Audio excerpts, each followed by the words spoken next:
पद रज परसता नासत विघ्न अनेक सब धरती कागद करो सब वन कलम कटाए सात समुद्र शाही करम सतगुरु गुण विख्यान जाय राम राम राम राम राम राम। आप सभी के अंदर विराजमान परमात्मा के पावन चरणों में प्रणाम। राम राम। स्वामी जी श्री रामचरण जी महाराज की अणबे वाणी ग्रंथ अणबो विलास का 10वां प्रकरण चल रहा है।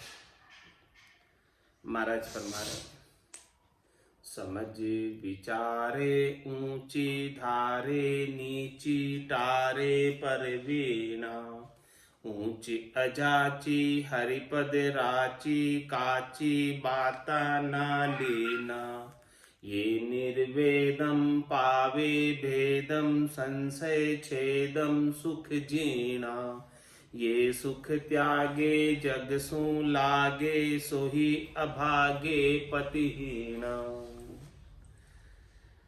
हमारा खास बात बता रहे हैं, रहस्य की बात बता रहे हैं कि ये समझ विचार ऊंची धारे, ऐसी समझ किसके गट के भीतर आ जाए, ऐसा विचार किसके गट के भीतर जागृत हो जाए। ऊंचा विचार, श्रेष्ठ विचार, नीका विचार, परमपद प्राप्ति का विचार, नीची टारे पर मिला, 3 लोक में रहने का विचार छोड़ दे कि अब मुझे 3 लोक में नहीं रहना, अब मुझे 4थे लोक में ही जाना। ऐसा कोई समझ बना ले, ऐसा कोई विचार बना ले अपना, ऐसा कोई मन बना ले अपना। ऊंच अजाची हरिपद राची काची बाता ना लीना। इस प्रकार से जो ऊंचे पद को पाना चाहते हैं उसे 3 लोकों के सुखों के लिए अजाची रहना होगा, याचना नहीं करनी होगी उसको। 3 लोकों के सुखों की याचना करेंगे तो चौथा पद नहीं मिलेगा। संतो चौथे पद नहीं जावे, वो संतो चौथे पद नहीं जावे। राम उन्हीं का राजा महाराजा भीमराव कहा, तो क्यों नहीं जाते 4थे पद? क्योंकि 3 लोकों के सुखों की इच्छा रखते हैं, इसलिए नहीं जाते। ऊंच अजाची हरिपद राची, जो हरिपद में रचना चाहते हैं, वहीं रहना चाहते हैं, निजगढ़ में स्थान प्राप्त करना चाहते हैं, ऊंचा स्थान प्राप्त करना चाहते हैं, तो उन्हें 3 लोकों के सुखों से अजाची रहना। ऊंच अजाची हरिपद राची काची बाता ना लेना। महाराज में जो कच्ची बातें हैं, कच्ची बातों का तात्पर्य क्षणिक सुख की बातें, नाशवान सुख की बातें, थोड़ी देर की सुख की बातें हैं, उनके प्रधानता नहीं देना, उनको महत्व नहीं देना, बुद्धि के अंदर उनका महत्व नहीं होना चाहिए। ये निर्वेदम पावे भेदम संशय छेदम सुख जीना। इस प्रकार का महाराज फरमाने कि वेदना से रहित, यानी द्वंद्व से रहित, दुख से रहित होने का हमेशा हमेशा के लिए भेद पाले, ऐसा भेद महाराज बख्शिश कर। तो ये निर्वेदम पावे भेदम, ऐसा भेद किसे मिल जाए तो संशय छेदम, जितने भी संशय है भरम, उन सब का छेदन हो जाएगा, समाप्त हो जाएंगे। और क्या होगा? सुख जीना, जीना सुख प्राप्त होगा, सूक्ष्म सुख प्राप्त होगा। ये सुख त्यागे जग सु लागे सोही अभागे पतिहीना। जो ऐसे सद्य सुख को त्यागते हैं, हमेशा हमेशा का आनंद छोड़ते हैं और संसार के सुखों में लगते हैं, सोई अभागे, वो अभागे। उमा कहत में अनुभव अपना सतरी भजन जगत सब सपना। उमा कहते लोग अभागे, तज हरि भजन विषय अनुराग। ऐसे सत हरि के भजन को छोड़कर संसार के क्षणिक सुखों के विषयों से अनुराग करते हुए अभागे। तो ये सुख त्यागे जग सु लागे सुही अभागे पतिहीना। वो अभागे हैं अपने पति स्वरूप परमात्मा को प्राप्त नहीं कर पाती वो आत्म सुंदरी, और परमात्मा का सुख नहीं ले पाती, परमात्मा का लील विलास आनंद नहीं ले पाती। सो पतिहीन गति कहिए, उसकी गति कैसे हो जाती है? पतिहीन। पति बिन मुश्किल नारी को कौन करे आसान, जे उद्यम जाचन बिना क्यों चाले गुजरान, क्यों चाले गुजरान वेश्यु भूखा मरी है, परिहर करता राम आश दुनिया की करी है, छाजन भोजन जाचता फिरे सदा हैरान, पति बिन मुश्किल नारी को कौन करे आसान। मरत में नारी के यदि पति नहीं हो तो बहुत मुश्किल में पड़ जाती है। उसकी मुश्किल को कौन दूर करे? क्योंकि पति ही उद्यम करता है। जे उद्यम जाचन बिना क्यों चले गुजरान, क्योंकि नारी तो उद्यम कर नहीं सकती और मांग नहीं सकती, तो उसका गुजारा कैसे चलेगा? उद्यम भी करता है तो पति करता है, उससे उसका गुजारा चलता है। क्यों चाले गुजरान वेश्यु भूखा मरी है। इस प्रकार से महाराज फरमाने कि पति स्वरूप परमात्मा के बिना वेशधारी आत्म सुंदरियां भूखी मरती है, पति के बिना जैसे स्त्री होती है। परिहरि करता राम आश दुनिया की करी है। वो ऐसे करता राम जी को तो छोड़ देते हैं, पति स्वरूप परमात्मा का तो भजन नहीं करते, उनको तो नहीं पुकारते, उनको तो नहीं याद करते हैं, और दुनिया वालों से आश करते हैं। तो इसका क्या परिणाम होता है? छाजन भोजन जाचता फिरे सदा हैरान। इस प्रकार से भोजन और कपड़ों के लिए मांगते ही रहते हैं हमेशा, और हैरान भी रहते। पति बिन मुश्किल नारी को कौन करे आसान। जिस प्रकार से संसार के अंदर पति के बिना नारी को मुश्किल होती है, इसी प्रकार से पति स्वरूप परमात्मा जब आत्म सुंदरी को नहीं मिलते हैं तो इस आत्म सुंदरी की बहुत मुश्किल होती है। 84 लाख जीवा जून के अंदर भटकते फिरना पड़ता है, और एक बार पति स्वरूप परमात्मा मिल जाए तो फिर उसे काम करने की आवश्यकता नहीं है। फिर सारा गुजारा पति करते हैं, परमात्मा करते हैं, राम जी करते हैं। पति परमात्म समिरत स्वामी एक शीश पर गाजे, इनके दास भजे नित्य वाकू सदा प्रेम के छाजे, जांचे नहीं जगत को कबहू गहे वैराग्य अजाचा, जाके सदा शांति सुख बरते जानू मन सा वाचा, सुख विलास दास जो चाहो तो ई मार्ग चलिए, उत्तम आस बास महापद में हद में नाई मिलिए, हद में हद का नाना विद का फिकर गणी तहाँ कहिए, ताते सुनो सीख यह मेरी फकत फकीरी लहिए। क्या फरमा रहे महाराज छंद जमपाल में? पति परमात्मा समर्थ स्वामी, इस आत्म सुंदरी के पति स्वरूप परमात्मा समर्थ है, सबल है, सर्वशक्तिमान है, सब कुछ कर पाने में समर्थ है। एक शीश पर गाजे, एक ही पति स्वरूप परमात्मा उसके शीश के ऊपर होने चाहिए। इनके दास भजे नित्य वाकु सदा प्रेम के छाजे। जो ऐसे पति स्वरूप परमात्मा की आत्म सुंदरी दास हो जाती, वो हमेशा उनके नाम को ही पुकारती रहती, उन्हीं को याद करती रहती, उन्हीं की विरह के अंदर प्रेम की धारा अश्रु धारा बहती है। सदा प्रेम के छाजे, उनके घट के भीतर प्रेम हमेशा उमड़ उमड़ कर आता रहता है, छाया रहता है प्रेम। तो इस प्रकार से पति स्वरूप परमात्मा के नाम को पुकारते पुकारते, अश्रु धारा बहाते बहाते, और कुछ चीज उन्हें सूझती नहीं, जांचे नहीं जगत को कबहू। संसार वालों से शरीर संसार के सुख कभी नहीं मांगते। गहे वैराग्य अजाचा, ऐसा वैराग्य धारण कर लेते जिसमें अयाचित वैराग्य, जिसमें कोई याचना नहीं, जिसमें कोई डिमांड नहीं, जिसमें कोई मांग नहीं। जाके सदा शांति सुख बरते जानू मन सा वाचा। जो इस प्रकार से अजाची हो जाते हैं उनके हमेशा शांति और सुख बरतता है। शांति और सुख चाहिए तो अपनी याचना को कम करो, अपनी डिमांड को कम करो, अपनी मांगों को कम करो, इच्छाओं को कम करो, कामनाओं को कम करो, वासनाओं को कम करो, तभी शांति और सुख मिलेगा।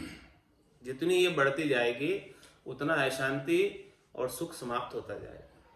शांति और सुख चाहिए तो ये मनसा और वाचा से, मन से और वचनों से चाहना को कम कर दो। चाह चुगुड़ी रामदास नीचा सुही नीच, तू तो केवल ब्रह्म तो जो चाहना होती बीच।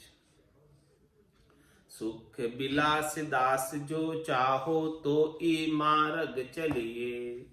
महाराज फरमा रहे कि हमेशा आप सुख विलास में रहना चाहते हो, सुख साता में रहना चाहते हो, संतोष प्राप्त करना चाहते हो तो इस मार्ग पर चलो।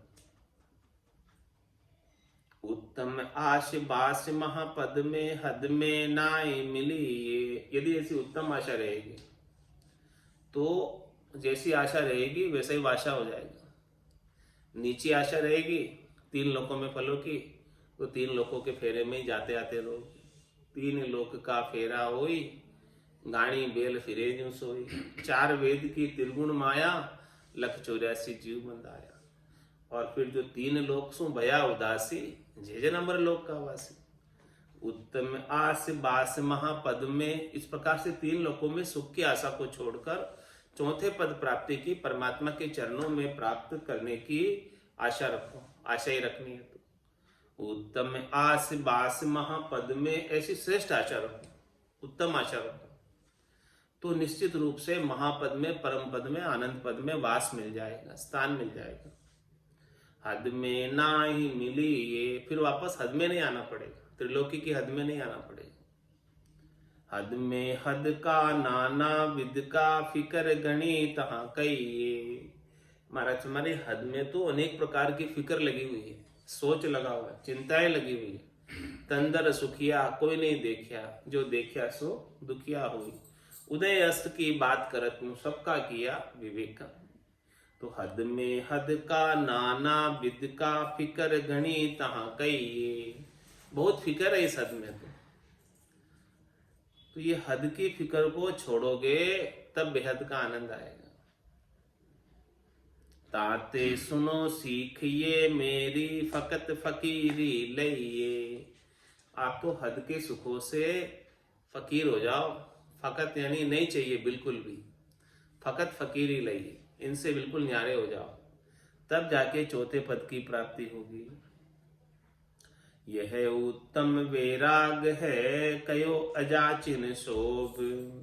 बहुरी फकीरी अब कहूँ जाते मिठे जो शोभ। महाराज ने उत्तम वैराग की बात कही।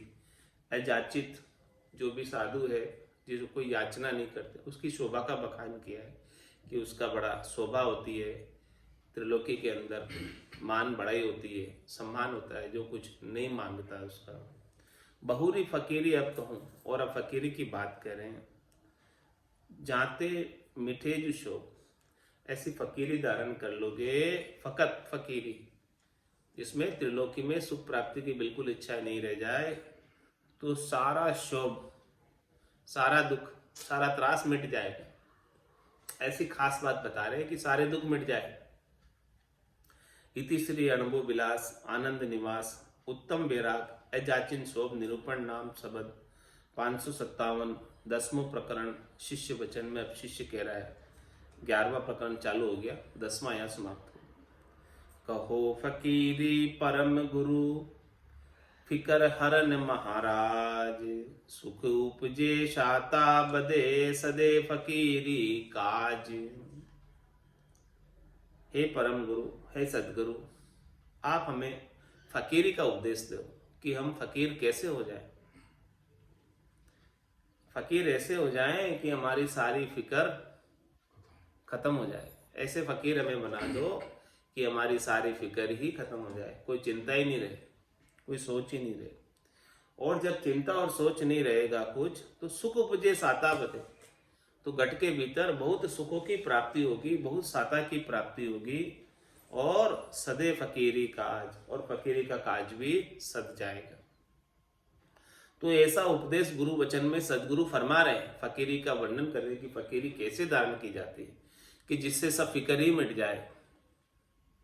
छंद निशानी में फरमा रहे महाराज, फकत फकीरी साई के सब फिकर तगाना, बेफिकिरा चित हाजरी हजरत लगाना, नफस निमाणा कीजिए सब माणा भगाना, उल्टी चले ओजूद में निज प्रेम जगाना, प्रेम जग्या तब नेम का निशान डिगाना, भय दीवाने फकरा रब नाम अघाना, सुख भोग सबे मौजूद है नहीं देख चिगाना, औरत आलम आशिकी सुपने सगाना, सवाल सदा साबूत है कहूँ नाई मंगाना, राम चरण जे फकर जग पेन थगाना।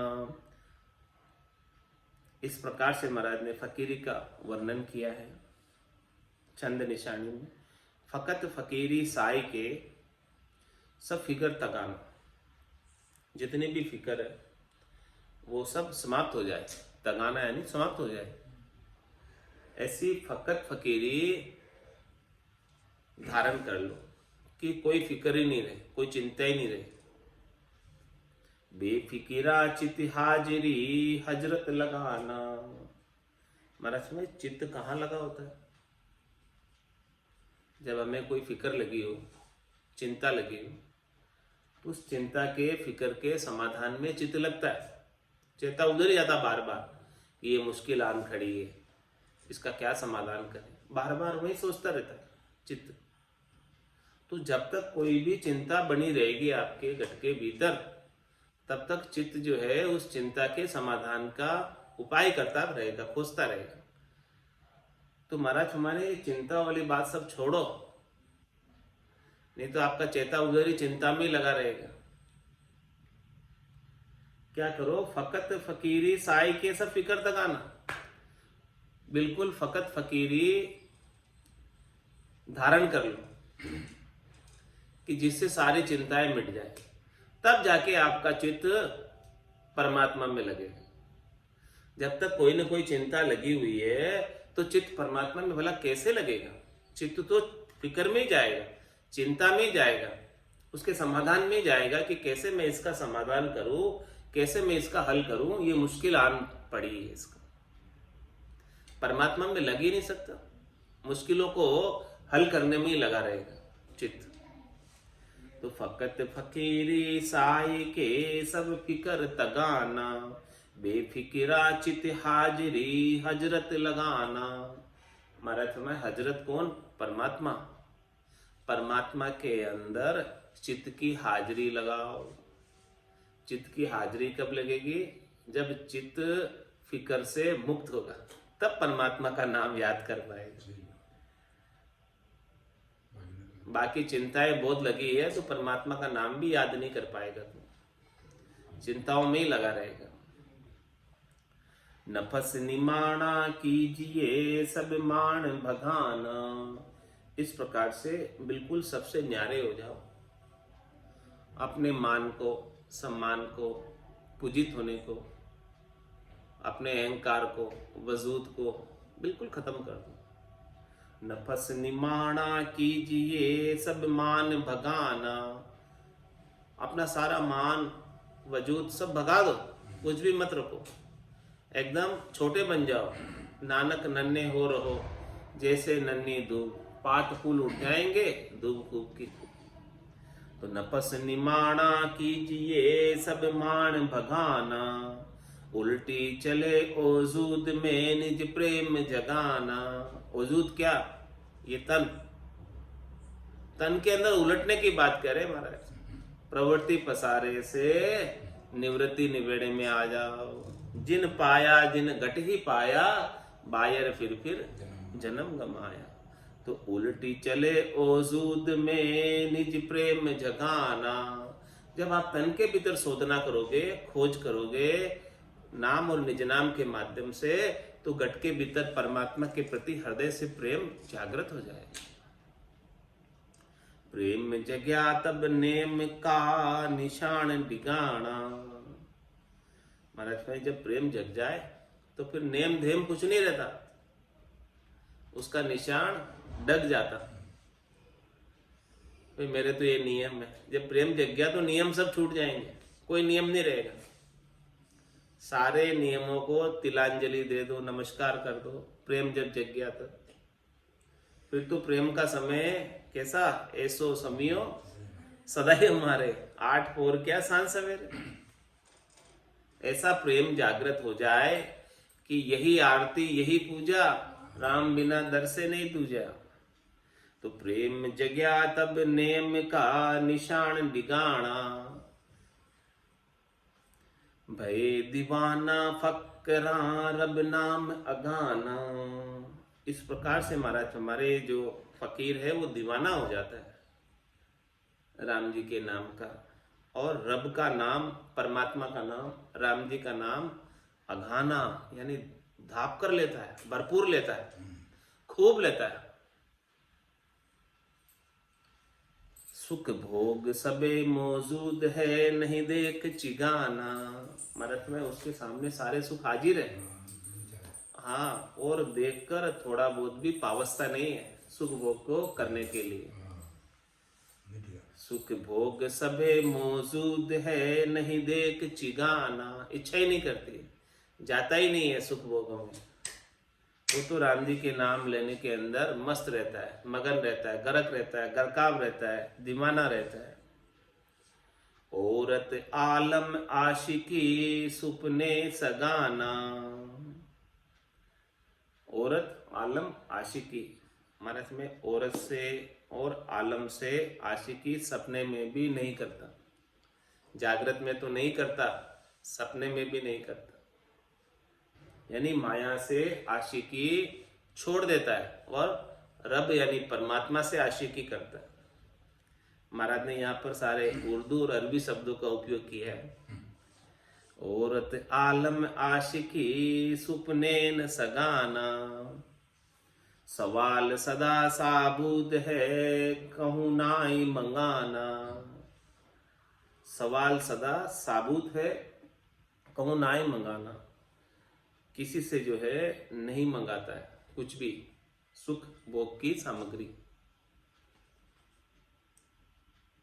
सवाल ही नहीं कोई चीज मंगाने का किसी से सुख भोग की। राम चरण ये फकरा जग पे न थगाना। ऐसे फकीर जग पे थोड़ा सा भी थगाते नहीं है, यानी जग के अंदर लगते ही नहीं, देखते ही नहीं है जग की तरफ, संसार की तरफ उनकी थोड़ी बहुत भी रुचि नहीं है। उनकी रुचि तो बस केवल परमात्मा पद की प्राप्ति की, और कुछ है ही नहीं। ऐसे फकीर हो जाए। अथक सदाई ओलिया निज हाल बसाना, आलम सो तज आशिकी रब है तिरसाना। महर मोम दिल पाक दुर्मति नशाना, स्वाद श्रृंगार निवार के तन मन कसाना। देख दुनी दो झक को कहूँ नाई फसाना, सदा सुचेते साइया कबहून मुसाना। सत सबूरी नाम रत जत सत जसाना, मोह माया बड़ कोट को होय शेर डसाना। तीन परे तहतीक कर तहतीक है कर ठीक धसाना। राम चरण ये साज सजे गुरु पीर हसाना। और क्या फरमा रहे महाराज, अथग सदाई ओलिया निज हाल बसाना। अथक सदाई, सदा यानी हमेशा, ओलिया निज हाल बसाना, वो अपने निज हाल के अंदर ही बसा हुआ रहता है। अपने निज हाल का जो आनंद है, निजानंद है, भजनानंद है, निज नाम का आनंद है, उसके अंदर ही बसा रहता है। दूसरे से किसी से लेना देना नहीं। सबको कहता है तेरे भावे सो करो, भलो बुरो संसार, नारायण तू बैठकर अपनी भुवन बुहार। और सब जगह ईश्वर रूप है, भलो बुरो नहीं कोई, झांकी जैसी भावना ये सोई फल हो। ओ अथक सदा ही ओलिया निज हाल बसाना, आलम सू तज आशिकी। आलम क्या? एक तो अल्लाह और दूसरा अल्लाह का आलम। एक तो अल्लाह और दूसरा अल्लाह का आलम। आलम यानी माया, ये सारा दृश्य जगत। हाँ, अल्लाह का आलम, ये आलम है जो सब दिख रहा है। वैभव, अल्लाह का वैभव। तो आलम सू तज आशिकी, अल्लाह से आशिकी कर और आलम से छोड़। आलम सू तज आशिकी रब हेत रिसाना। तू हेती करना है तो किससे कर? रब से। रब से हेत कर। हाँ, राम जी से हेत कर, परमात्मा से हेत कर। और क्या कर? महर मोम दिल पाक है दुर्मति नशाना। महर मोम दिल पाक, तेरे दिल को पाक रख। पाक यानी शुद्ध रख। और मोम दिल रख। मोम दिल का मतलब प्राणी मात्र पर दया कर, नरम दिल रख। और महर कर सबके ऊपर, कहर मत कर, महर कर। हाँ, तो महर मोम दिल पाक है दुर्मति नशाना। जो तेरे अंदर जितनी भी दुर्मति है, स्वार्थ पूर्ति की इच्छा है, शरीर संसार के सुखों की प्राप्ति की इच्छा है, उसे समाप्त कर दे। नशाना यानी उनका नाश कर दे। स्वाद श्रृंगार निवार के तन मन कसाना। स्वाद और श्रृंगार की बात को दूर कर दे, निवार दे। चाहिए ही नहीं, न तो शरीर संसार के श्रृंगार चाहिए और नहीं इसके स्वाद चाहिए। और तन और मन को कस ले, भजन में लगा दे और शरीर संसार के सुखों की तरफ जा ही मत, देखे ही मत। देख दुनी दो जिग को कहूं नाई फसाना। देख ये पूरी दुनिया दो जग की तरह है, दुखालय है। यहाँ पर इस दुनिया में दुख के सिवाय कुछ है नहीं। जग को हेत सकल दुखदायक, तासंग सुखमति जानो। सुखदायक सत्संगत युग में सदगुरु शरण पिछाड़ो। तो देख दुनी दो जिग को कहूं नाई फसाना। वो दुनिया को किस दृष्टि से देखता है कि ये दुनिया पूरी दुखालय है, तो मैं इसमें सुख प्राप्ति की इच्छा करूंगा तो सुख तो मिलेगा नहीं, प्रत्युत दुख ही मिलने वाला। तो वो दुनिया में कहीं फंसता ही नहीं। वो इसी दृष्टि से देखता है दुनिया को। यहाँ सुख नहीं है, दुनिया में लगूंगा तो दुख ही दुख मिलने वाला, सुख कभी मिलेगा ही नहीं दुनिया में। सुख तो केवल हरि के भजन में है, राम जी। तो देख दुनी दो जिग को कहूं नाई फसाना। कहीं नहीं फंसता है। जिसे पहले से पता है कि यहाँ पर दुख ही मिलने वाला, तो क्यों वो हाथ डालेगा उसमें? हाँ, पहले से पता नहीं हो तो हाथ डाल दे, लेकिन अब उसे पता चल गया कि इस दुनिया में सुख है नहीं, कहीं दुख ही दुख है, तो क्यों हाथ डालेगा दुनिया में? सदा सुचेती साइया कबहू न मुसाना।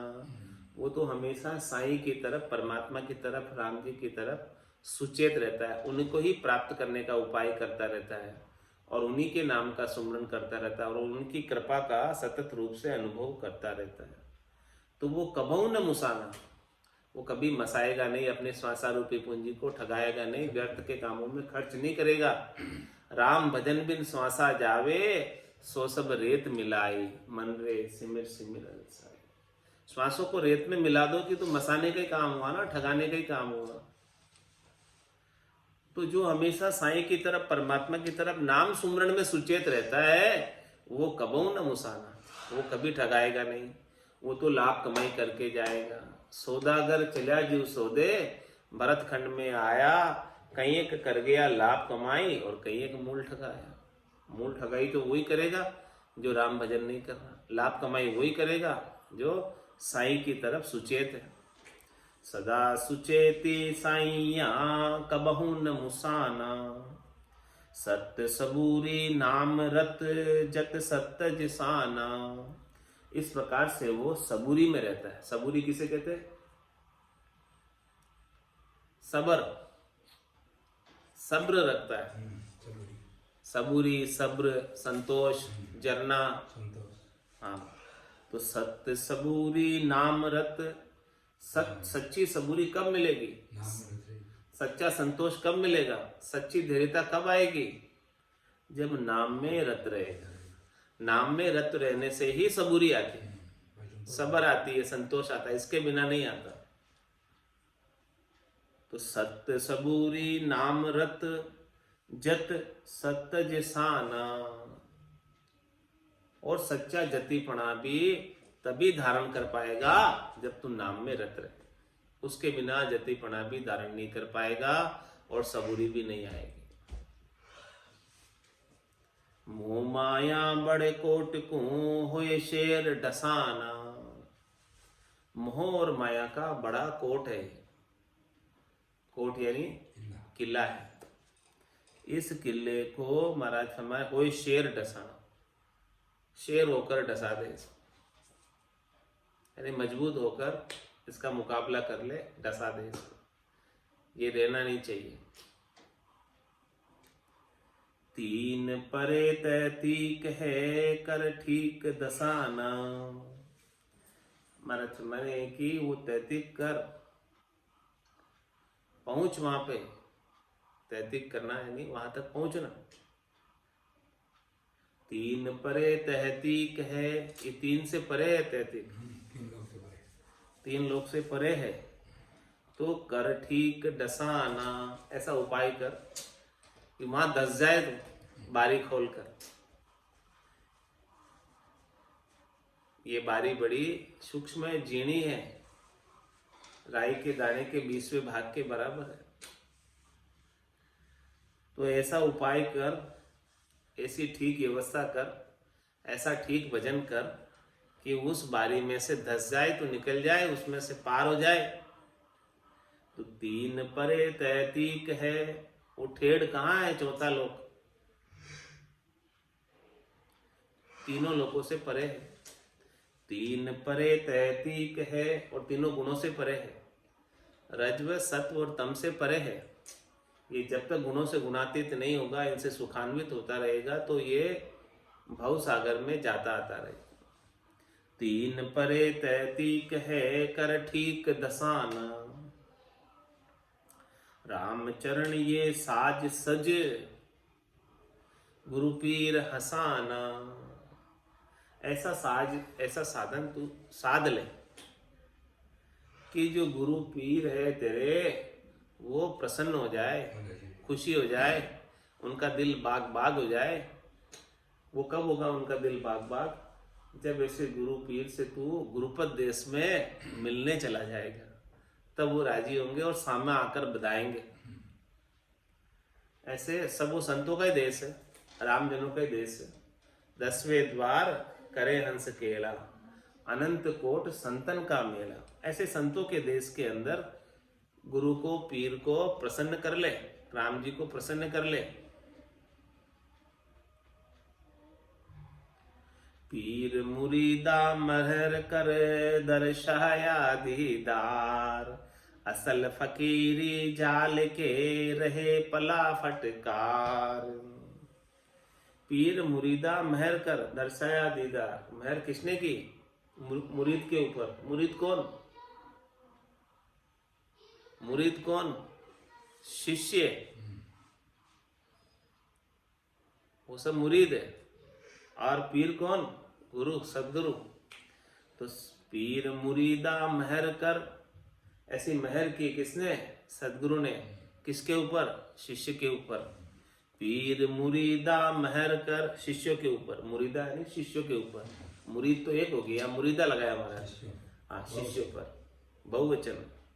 तो पीर मुरीदा महर कर, ऐसी महर की सदगुरु ने दर्शाया दीदार।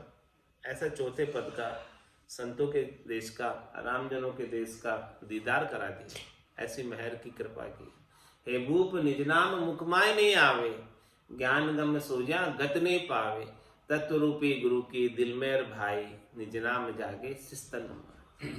तो पीर मुरीदा महर कर दर्शाया दीदार, असल फकीरी झाड़ के रहे पला फटकार। महाराज हमारे जो असल फकीरी है वो उसको कोई धारण कर ले तो वो पला फटकार कर रहता है, नहीं अपने पास कुछ भी नहीं रखता है।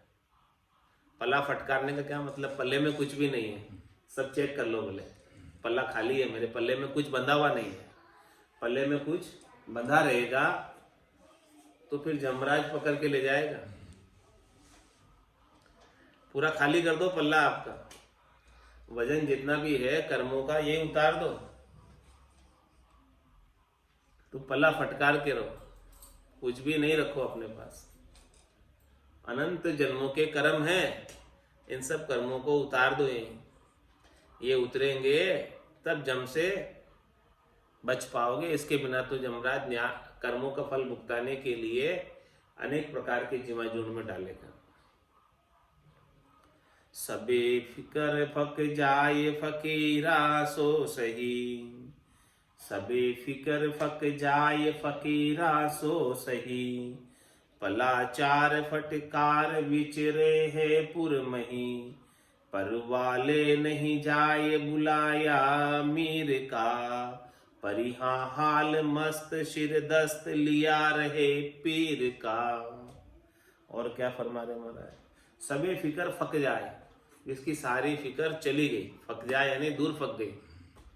सबे फिकर फक जाए फकीरा सो सही, कुछ चिंता ही नहीं उसे, बेपरवाह हो जाए, वही सही फकीर है। पलाचार फटकार विचरे है पुर में, चारों पल्ले फटकार के, यानी किसी भी पल्ले में कुछ भी नहीं बांधा हुआ उसने, कुछ है ही नहीं उसके पास, कुछ रखता ही नहीं अपने पास, और विचरे है पुर में, सब जगह विचरण करते हैं। परवाले नहीं जाए बुलाया मीर का, उसे महाराज को मीर भी बुला ले, वहां का बादशाह भी बुला ले, तो भी परवाह नहीं करता उसकी, जाता ही नहीं। परवाले नहीं जाए बुलाया मीर का, मीर बुलाता तो भी मना कर देता, मैं नहीं आ रहा, मेरे आपसे कोई काम नहीं चाहिए, आपसे कुछ धन, आपसे कोई सामग्री नहीं चाहिए मुझे। इस प्रकार से पला फटकार कर, राजा भी बुला रहा है तो नहीं जा रहा। परिहा हाल मस्त सिर दस्त लिया रहे पीर का, वो तो अपने हाल में मस्त रहता है।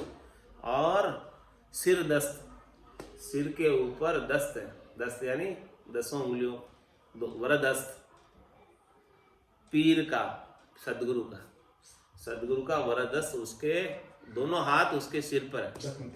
हाँ, 10 उंगलियां, 10 हाथ, हाँ 10, हाथ सिर पे, हाँ सिर पे। तो सदगुरु का वरदस्त है उसके सिर पर, कृपा है उसकी सदगुरु की उनके ऊपर, तो वो परवाही नहीं करता, बेपरवाह होकर आनंद में रहता है।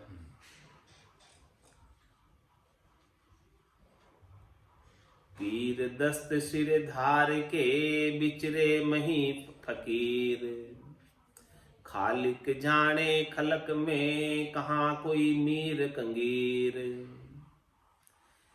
पीर दस्त सिर धार के, पीर यानी सदगुरु के, दस्त यानी वरद हस्त उसके सिर पर धारण करके, बिचरे मही फकीर, इस मही पर, इस धरती पर स्वच्छंद रूप से विचरण करते हैं, कहीं उसके कोई आड़ अटकाव नहीं, कहीं उसके कोई रोक टोक नहीं। खालिक जाने खलक में कहाँ कोई मीर कंगीर, महाराज में भले वो मीर हो, राजा हो, चाहे भले कोई कंगाल हो, सबके अंदर वो एक ही खालिक को, एक ही अल्लाह को, एक ही परमात्मा को सब खलक में जानता है। सब शरीरों में, सब वजूद में, सब खलक में एक ही खालिक है, एक ही परमात्मा है, एक ही राम जी, एक ही अल्लाह है, दूसरा और कोई नहीं है। चाहे वो राजा है, चाहे वो रंक है, सबको समान मानता है।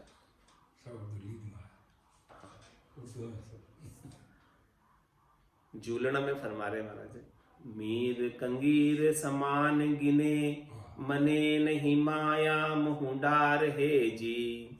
आलम आलम दशा नित पूठ किया, से लान साबूत विचार है जी। रन वन मशान मडीज बसे, कैसे कामना लोभ कुटारी है जी। जन राम चरण फकीर, फकत भजन से नाही हारी है जी।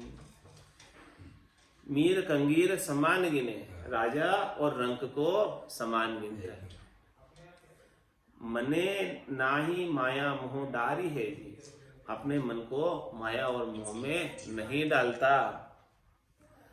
आलम दिशा नित पूट किया, अल्लाह के आलम यानी अल्लाह की माया में हमेशा पूट, हाँ उसको अल्लाह चाहिए, आलम नहीं चाहिए, माया से पूट।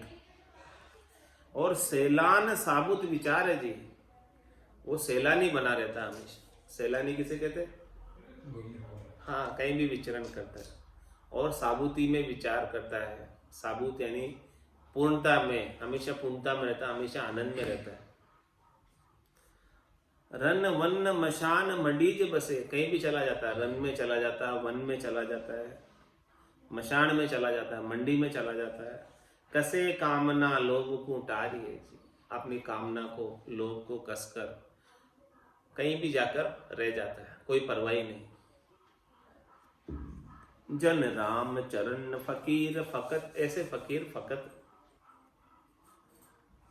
भजन में से नाई हारी है जी, वो भजन से नहीं हारते, भजन करते ही रहते, कहीं भी चले जाएंगे सब जगह भजन करते रहेंगे, भजन से नहीं हारेंगे, बाकी और कुछ नहीं चाहिए उनको। बंदगी माई ओजूद सही, ओजूद से यारी टारी है जी। रस रूप श्रृंगार अंगार गिने, मन चित्त सुताई बिसारी है जी। मन शेर साबूत साबूत भजे, सुबह शाम बिचे नहीं हारी है जी। जन राम चरण फकीर खरे, दरवेश दर्द विचारी है जी। बंदगी माई मौजूद सही, ओजूद से यारी टारी है। ओजूद किसे कहते हैं? शरीर को। वो शरीर से यारी को छोड़ देता है, शरीर के सुख नहीं चाहता, ठीक है। और बंदगी माए मौजूद, वो परमात्मा के नाम की बंदगी करता है। बंदगी माए मौजूद सही, उसमें मौजूद रहता है, उसमें हाजिर रहता है, हाजिरी अपनी परमात्मा के नाम सुमरण में लगाए रखता है। चित्त अपना, चित्त की हाजिरी परमात्मा में लगा रखी है, चेता परमात्मा में लगा रखा, ओजूद में नहीं है चेता, शरीर के सुखों में नहीं है, परमात्मा में चेता है। जब चेता शरीर के सुखों में चला जाएगा तो परमात्मा में हाजिरी कैसे रहेगी? दोनों में से एक ही जगह रहेगी हाजिरी। तो बंदगी माए मौजूद सही, हमेशा बंदगी में मौजूद रहता है, हाजिरी बंदगी में रखता है। ओजूद से यारी टारी है जी, शरीर संसार के सुखों से यारी छोड़ दी। रस रूप श्रृंगार अंगार गिने, रस रूप श्रृंगार, रूप और रस के श्रृंगार शरीर के, उसको अंगारे के समान गिनते हैं। हाँ, ये अंगारे हैं, ये जला देने वाले हैं, भगवान से अलग कर देने वाले, राम जी से अलग कर देने वाले हैं। मन चित्त सुताई बिसारी है जी, इसलिए अपने मन से और चित्त से बिसारी देता है कि ये अंगारे हैं, मेरे को ये शरीर के सुख नहीं चाहिए, श्रृंगार शरीर का नहीं चाहिए, ये शरीर के रस रूप नहीं चाहिए। रस रूप श्रृंगार अंगार गिने, इनको अंगारे के समान गिनता है, ये अंगारे तो जलाई देने वाले हैं। मन चित्त सुताई बिसारी है जी, इसीलिए वो मन से और चित्त से निकाल ही देता है इनको, इनसे सुख प्राप्ति की इच्छा को हटा ही देता है, कुछ भी नहीं रखता है। मन शेर साबूत साबूत भजे, मन एकदम दृढ़ रखता है शेर की तरह कि 7 दिन तक उसे कोई शिकार नहीं मिले तो भी वो घास नहीं खाएगा। इस प्रकार से मजबूती रखता है, शेर की तरह दृढ़ता रखता है। राम जी के भजन के बिना उसे और कुछ नहीं भाता। मन शेर साबूत साबूत भजे, केवल और केवल राम जी का भजन करता है। साबूत कौन है? पूर्ण कौन है? राम जी ये पूर्ण है, बाकी राम जी के अलावा सब अपूर्ण है। तो मन शेर साबूत साबूत भजे, सुबह शाम बीच नाई हारी है जी। सुबह से शाम तक नहीं हारी है जी, भजने में नहीं हारता, राम जी के भजन को नहीं छोड़ता सुबह से शाम तक। केवल सुबह शाम ही भजन नहीं करता, सुबह से शाम तक की बात की। सुबह शाम बीचे, हाँ बीचे लगाया। केवल सुबह भजन कर लिया, शाम को भजन कर लिया, वो बात नहीं कह रहे मैं। सुबह शाम बीचे नहीं हारी है, भजन से हारता नहीं, भजन करता ही रहता है सुबह से शाम तक। सुबह से शाम तक और फिर शाम को सुबह तक, शाम से सुबह तक। रात को तो सो भी जाएगा लेकिन सुबह से शाम तक तो भजन करेगा। सुबह शाम बीचे नहीं हारी है, शाम से सुबह की बात नहीं लगाइए, सुबह से शाम की बात लगाइए, दिन भर में। सुबह शाम बीच नहीं हारी है जी, जन राम चरण फकीर खरे, दरवेश दर्द विचारी है जी। ऐसे महाराज फरमा रहे हैं कि वो फकीर खरा है, ऐसा वो दरवेश वही है जो दर्द का विचार करता है कि देखो मैं कितना दुख भोग कर आया हूं और आगे जाकर कितना दुख भोगूंगा यदि अभी मैंने भजन नहीं किया तो। इस दर्द पर विचार करता है। दरवेश वही है जो दर्द पर विचार करे कि देखो कितना दर्द भोगना पड़ेगा, कष्ट भोगना पड़ेगा, गर्भवास के दुख, 84 लाख जीवाणु के दुख, कर्मों के फल भुगतना कोई आसान काम नहीं है। बहुत अधिक कष्ट इस जीवात्मा को उठाना पड़ेगा यदि अभी भजन नहीं किया तो। अभी भजन कर लिया तो सारे दुख द्वंद्व मिट जाएंगे।